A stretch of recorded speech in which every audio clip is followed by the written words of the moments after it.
नमस्कार, आप देख रहे हैं जगत क्रांति टीवी और मैं हूं आपके साथ ज्योतिका। आइए रुक करते हैं खबर की ओर। नए क्रिमिनल लॉ लागू होने के बाद पुराने केसों का क्या होगा, इन 6 पॉइंटों में समझिए पूरी कहानी। संसद के दोनों सदनों में 3 नए क्रिमिनल लॉ पास हो गए हैं। केंद्रीय गृह मंत्री अमित शाह ने सदन में बिलों को पेश किया। राष्ट्रपति की मुहर लगने के बाद यह तीनों बिल कानून बन जाएंगे। इन कानूनों के पास होने के बाद पुराने केसों का क्या होगा, आइए बताते हैं। नई दिल्ली में नए क्रिमिनल लॉ वाले तीनों बिल राज्यसभा से ही पास हो गए। राष्ट्रपति की मोहर लगने के साथ ही कानून अमल में आ गया। मौजूदा आईपीसी, सीआरपीसी और इंडियन एविडेंस एक्ट की जगह नए तीनों कानून भारतीय न्याय संहिता, भारतीय नागरिक सुरक्षा संहिता और भारतीय साक्ष्य अधिनियम होंगे। ऐसे में अहम सवाल यह है कि मौजूदा कानून के तहत दर्ज केस जो पेंडिंग है उस पर क्या असर होगा। क्या नए कानून सिर्फ नए मामले में लागू होंगे? क्या अदालतों में दोनों ही मामले साथ चलेंगे?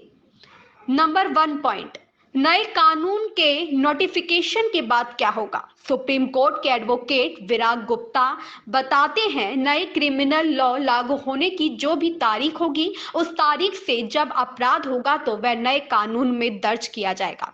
उसी के हिसाब से मुकदमा चलेगा और सजा होगी। इसका मतलब है कि आईपीसी, सीआरपीसी और एविडेंस एक्ट का नए मामले में असर नहीं होगा।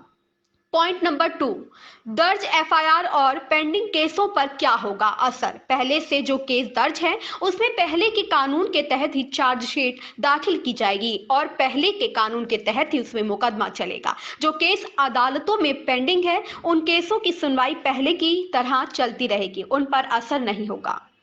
पॉइंट नंबर 3, पुलिस के सामने क्या होगी चुनौती। Senior criminal lawyer Ramesh Gupta बताते हैं कि अभी तक पुलिस को आईपीसी, सीआरपीसी और इंडियन एविडेंस एक्ट के बारे में ट्रेनिंग दी जाती रही है। जब नया कानून लागू होगा तो पुलिस को नए कानून के बारे में ट्रेनिंग देनी होगी।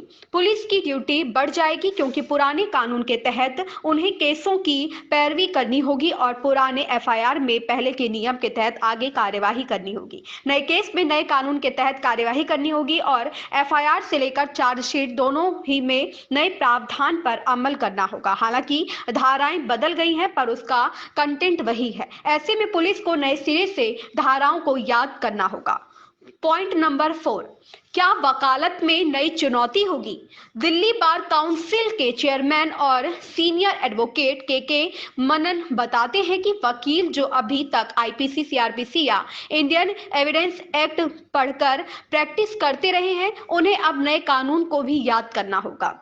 नए मामले में नए कानून के तहत कार्यवाही होगी और जब मामला अदालत में आएगा तो वकील को उसे नए कानून के दायरे में दलील देनी होगी। इस तरह देखा जाए तो वकीलों को दोनों पाठ पढ़ना होगा। जो अभी लॉ कर रहे हैं वह जब पढ़कर निकलेंगे तो दोनों ही कानून यानी पुराने और नए कानून के बारे में उन्हें बराबर जानकारी रखनी होगी। पॉइंट नंबर 5, अदालतों में क्या होगा। सीनियर एडवोकेट रमेश गुप्ता कहते हैं कि निश्चित तौर पर पुलिस और वकील के साथ साथ अदालत में जजों को दोनों तरह के कानून से संबंधित मामलों को देखना होगा। यह हो सकता है कि एक केस नए मामलों से संबंधित हो तो दूसरा केस पुराने पेंडिंग केस से संबंधित हो, तो ऐसे में दोनों ही मामले में तय प्रक्रिया और कानून के तहत आगे बढ़ना होगा। पॉइंट नंबर 6, टेरर एक्ट और संगठित अपराध पर संशय। कानूनी जानकार एडवोकेट एमएस खान बताते हैं कि अभी तक यूएपीए के तहत आतंकवाद से संबंधित अपराध को डील किया जाता रहा है। साथ ही संगठित अपराध के मामले को डील करने के लिए मकोका है। अब इन दोनों तरह के अपराध को मौजूदा बिल में धारा 111 में संगठित अपराध और 113 में टेरर गतिविधि को रखा गया है। ऐसे में स्पेशल एक्ट के औचित्य पर संशय है। इस खबर में बस इतना ही। बने रहिए जगत क्रांति टीवी के साथ।